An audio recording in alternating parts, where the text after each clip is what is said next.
കഴിഞ്ഞ ദിവസം സതീശൻ പതിവ് തള്ളുകളുടെ കൂട്ടത്തിൽ ഒരു ഗംഭീര തള്ളു കൂടി നടത്തി. കമ്മ്യൂണിസ്റ്റുകാർക്ക് നാസിസത്തോടും ഫാസിസത്തോടും ഒരു കാലത്ത് എതിർപ്പില്ലായിരുന്നു എന്നതായിരുന്നു വി.ഡി. സതീശന്റെ പ്രസ്താവന. അക്ഷരാർത്ഥത്തിൽ ചരിത്രത്തെ വളച്ചൊടിക്കുന്ന സമീപനം. ഇന്ന് ഫാസിസത്തെ കുറിച്ച് പ്രസംഗിക്കുന്ന വി.ഡി. സതീശൻ തന്നെ പലപ്പോഴും CPM-നെ ഫാസിസ്റ്റ് എന്നും BJP-യുമായി ഒരേ സ്വഭാവമുള്ള പ്രസ്ഥാനമെന്നും വിശേഷിപ്പിച്ചിട്ടുണ്ട്. സതീശന്റെ പ്രസ്താവനയ്ക്കെതിരെ കടുത്ത ഭാഷയിലാണ് CPIM സംസ്ഥാന കമ്മിറ്റി അംഗം അഡ്വക്കേറ്റ് AK അനിൽകുമാർ പ്രതികരിച്ചത്. ചരിത്രത്തെക്കുറിച്ച് സാമാന്യ വിവരമില്ലാത്ത കേരളത്തിന്റെ മുഖ്യമന്ത്രി നിയമസഭയിൽ നടത്തിയത് ശുദ്ധമായ മണ്ടത്തരമാണോ അതോ ബോധപൂർവമായ കളവാണോ എന്ന് അദ്ദേഹം ചോദിക്കുകയുണ്ടായി. ചരിത്രത്തെ ഉദ്ധരിക്കുക എന്നത് വയനാട്ടിൽ ജനങ്ങൾക്ക് വീട് വെച്ച് നൽകാം എന്ന് പറയുന്നത് പോലെ എളുപ്പമുള്ള പണിയല്ലെന്ന് മുഖ്യമന്ത്രി ഓർക്കണമെന്നും അദ്ദേഹം ഫേസ്ബുക്ക് കുറിപ്പിൽ പരിഹസിക്കുന്നുണ്ട്. 1929 സ്പെയിനിൽ ജനറൽ ഫ്രാങ്കോയുടെ നേതൃത്വത്തിൽ ഫാസിസ്റ്റ് സ്വഭാവമുള്ള ഏകാധിപത്യം പിടിമുറുക്കുന്ന കാലത്ത് ജവഹർലാൽ നെഹ്റു എഴുതിയ കാര്യങ്ങൾ കേരളത്തിന്റെ മുഖ്യമന്ത്രി മനസ്സിലാക്കണമെങ്കിൽ അദ്ദേഹത്തിന്റെ വിശ്വചരിത്രാവലോകം എടുത്തു വായിക്കണം.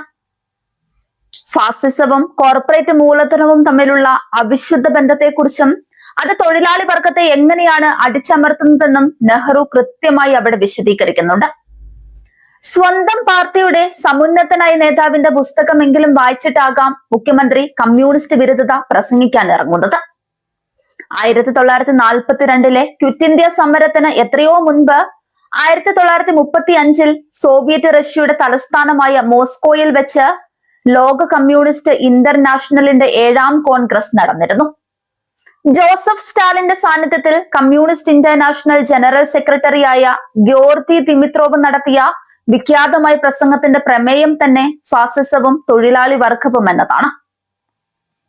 ഫാസിസത്തിനെതിരെ തൊഴിലാളി വർഗത്തിന്റെ വിശാലമായ ഐക്യമുന്നണി രൂപീകരിക്കണമെന്നതായിരുന്നു കമ്മ്യൂണിസ്റ്റുകാരുടെ പ്രഖ്യാപിത നയം. എന്നാൽ ബ്രിട്ടനും ഫ്രാൻസും ഉൾപ്പെടെയുള്ള സാമ്രാജ്യത്വ ശക്തികൾ കമ്മ്യൂണിസ്റ്റ് വിരുദ്ധത മൂത്ത് ഹിറ്റ്ലറുടെ ഫാസിസ്റ്റ് പട സോവിയറ്റ് യൂണിയനെ ആക്രമിച്ചു തകർക്കട്ടെ എന്ന സങ്കുചിത നിലപാടാണ് സ്വീകരിച്ചത്. ബ്രിട്ടനും ഫ്രാൻസും ചേർന്ന് ഹിറ്റ്ലറെ റഷ്യക്കെതിരെ തിരിച്ചുവിടാൻ നോക്കിയ തന്ത്രത്തെ പ്രതിരോധിക്കാനാണ് 1939 സോവിയറ്റ് യൂണിയൻ ജർമ്മനിയുമായി ഒരു അനാക്രമണ സന്ധി ഒപ്പിട്ടത്. മുഖ്യമന്ത്രി സഭയിൽ വിളിച്ചു പറഞ്ഞതുപോലെ സ്റ്റാലിൻ ഹിറ്റ്ലറുമായി ചേർന്ന് മറ്റൊരു രാജ്യത്തെയും ആക്രമിച്ചിട്ടില്ല. അത് പരസ്പരം ആക്രമിക്കില്ല എന്നൊരു കരാർ മാത്രമായിരുന്നു. ചരിത്രം പിന്നീട് തെളിയിച്ചത് മറ്റൊന്നാണ്.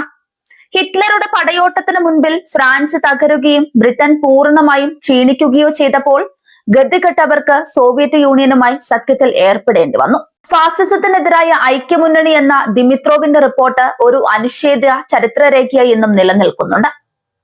എവിടെയോ കേട്ട നുണക്കഥകൾ വെച്ച് കമ്മ്യൂണിസ്റ്റുകാരെ ഒലിപ്പിച്ചു കളയാമെന്ന് മുഖ്യമന്ത്രി വിചാരിക്കേണ്ട. ചില ചരിത്ര യാഥാർത്ഥ്യങ്ങൾ വി.ഡി. സതീശനെ പോലെയുള്ളവരുടെ രാഷ്ട്രീയ നുണക്കളേക്കാൾ എത്രയോ ശക്തമാണ്. അതിനെ വിമർശിക്കാം. പക്ഷെ അതിന്റെ പേരിൽ കമ്മ്യൂണിസ്റ്റുകാർക്ക് നാസിസത്തോടും ഫാസിസത്തോടും എതിർപ്പില്ലായിരുന്നു എന്ന് പറയുന്നത് ചരിത്ര വിരുദ്ധമാണ്.